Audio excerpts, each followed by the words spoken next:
James Helder, IFL TV, in association with MTK Global. With me, I've got none other than world title challenger Charlie Edwards. How are you, Charles? Yeah, I'm really good, thanks, James.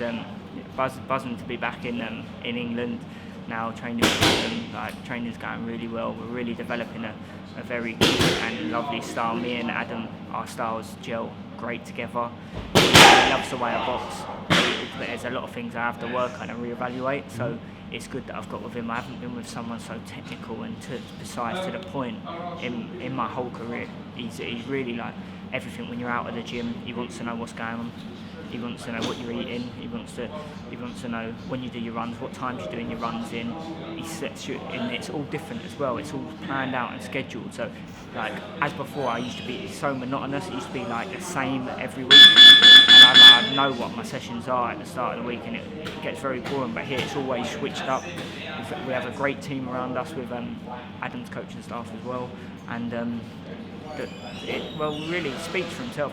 What Adam's done over the years of boxing, his accolades speak for himself. We've got a good team like the lads. We've got Ryan Burnett, Mitchell Smith, Josh Kelly now, Billy Joe Saunders, Jez Smith, and we've got Abraham Horner who's up and coming as well. So Andy Lee, he's got all the talents here, which is great because when we're working, we look around, look next to each other, and we watch people and we learn. And it's all that everyone's at different kinds of aspects of the scale, so we can learn off the world champions, watch them and see what they're doing, and they can look at us, seeing us hungry and like fiery and want to put in the work and graft, so that brings them back.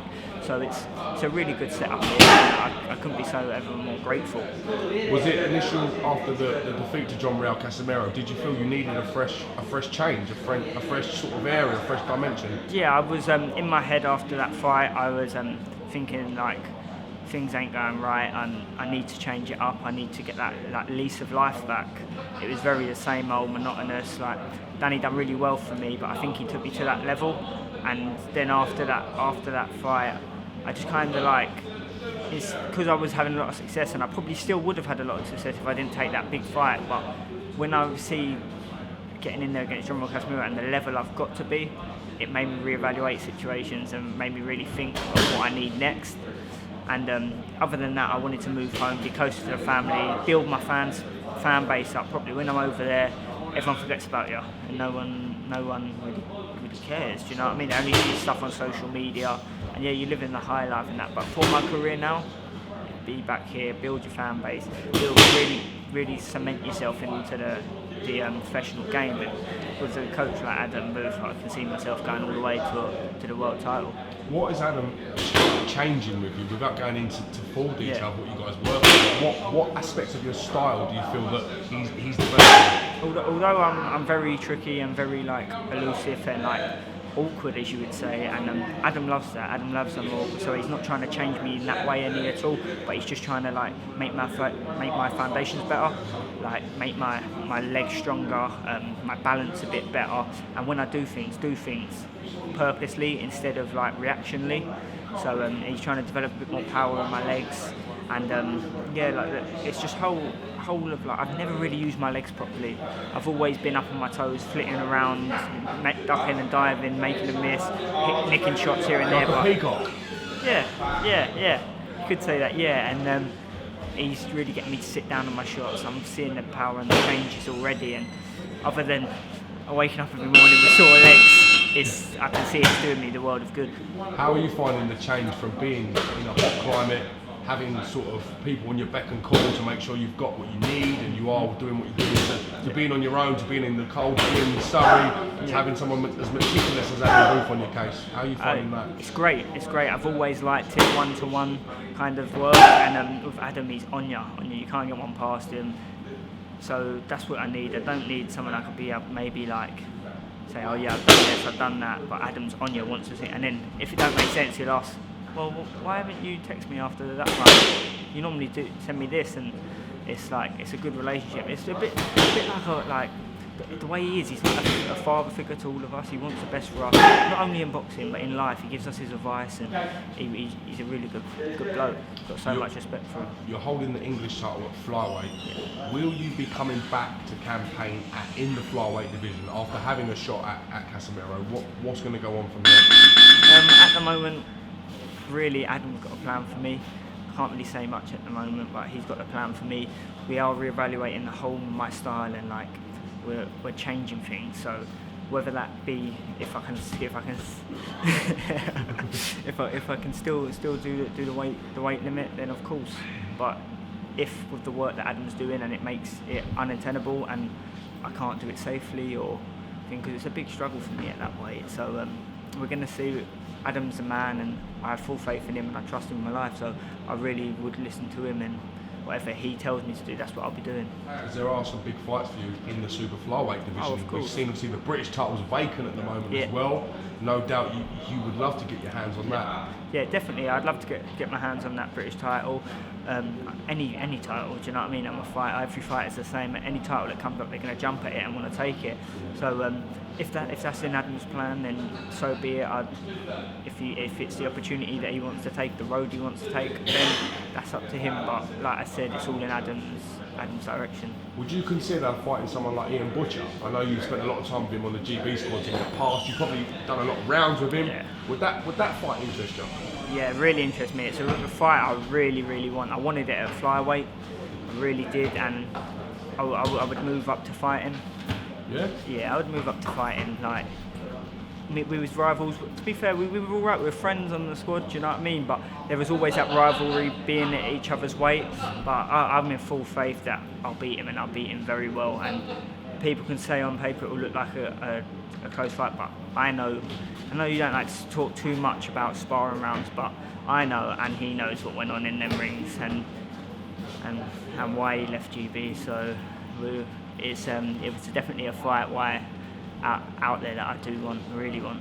Again, with you both being with MTK Global, It's possible. It's probably quite a possibility, likely matchup with the willingness to match some of the guys together. We've Exactly. seen already.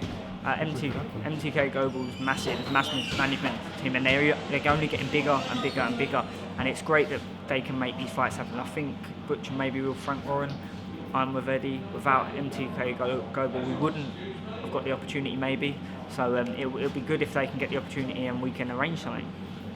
Kal Yafai, new world champion. We've seen he's got his homecoming in Birmingham as well. No doubt you would have been very pleased for Kal watching that. Yeah. I'm presuming you've sparred a lot of rounds with Kal Yafai. Yeah, me and Kal, we sparred a hell of a lot of rounds. Kal's a very good friend of mine and a lot of respect, but this is the boxing business, and he holds a world title, and down the line, whatever, if I do move up, or if things plan out, it could be a big fight. And we've got utmost respect for each other, and we've had some great rounds of sparring together, so it's definitely one of them fights out there as well.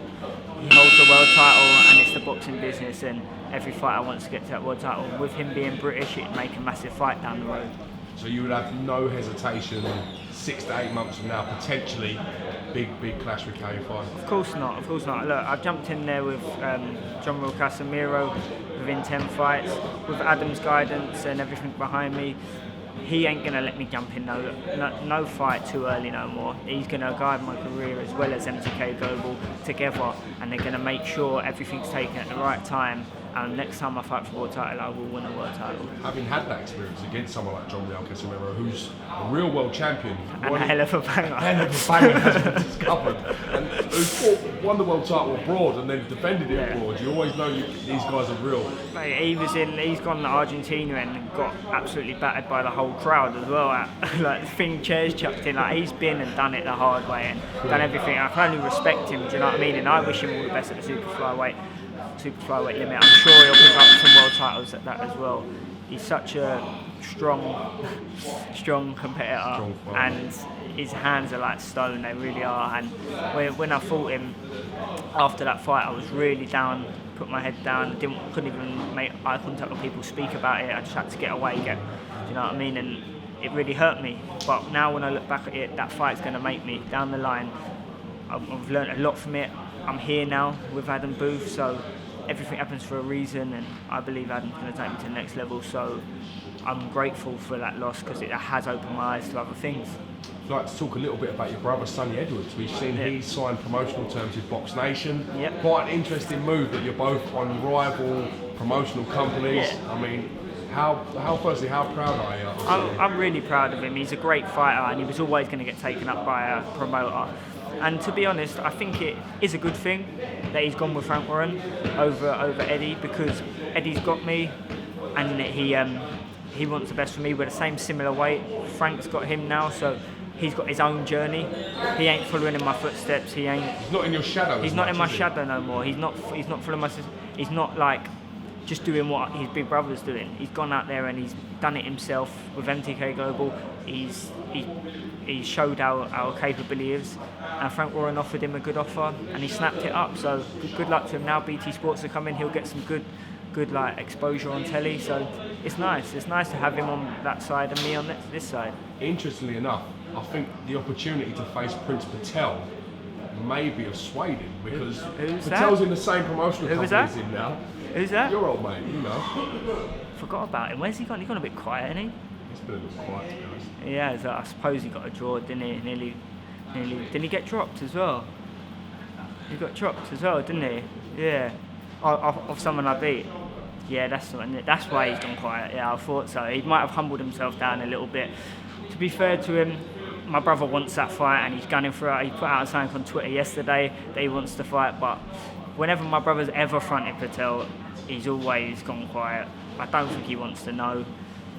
His only thing was shouting me because he thought he would get a good payday, and then he realised that he ain't at that level. He's quieting down, and now my brother's gunning for him. He don't want to know, but I'm telling you, it'll be a good fight, and it'll be a really interesting fight because the British public want to see Patel get done, and why not buy another Edwards? You know what I mean? It'll just make that little bit funnier.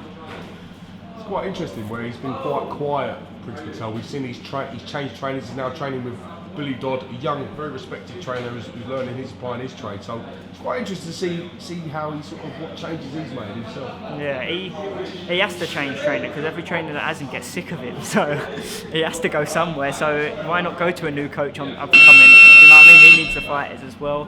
So no, do you know what I mean? Like, fair play to him. Good luck to him. If he's gone quiet, really, he's been humbled now. So that's what he needs. He needs to be humble and just focus on the training and putting the graft in and making your noise in the ring and not on the outside.